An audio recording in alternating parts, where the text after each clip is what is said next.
За өнөөдрийнхөө сонирхолтой англи хэл булангаар одоо энэ Рона хэрэг бид хоёр одоо kangaroo гэдэг одоо орсоор кенгуру, монголоор эмч гэдэг амьтны нэрний үүсэл гарлын талаар хэлж өгье л дөө.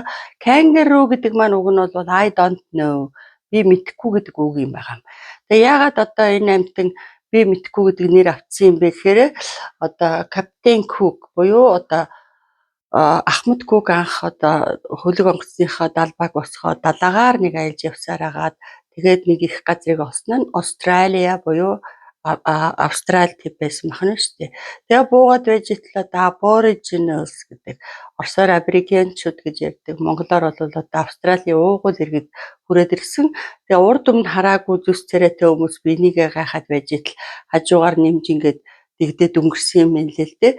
За тэгтэл одоо Ахмад Кукт маш их сонин одоо урдаа ууттай юм амтан байсан учраас сонирхолтой санагдаад what animal is it гэж асуусан. Тэгсэн чинь нөгөө Aboriginal хүн болвол би чиний яриаг ойлгохгүй байна. Би одоо мэдэхгүй гэдэг утгаар нутгийнхаа хэлээр kangaroo гэж хэлсэн чинь энэ амтныг kangaroo гэдэг одоо нэртэй гэдээ ойлгоцсон махна шүү дээ. Тэгээд ийм санамсаргүй байдлаар нэр олсон юм байна.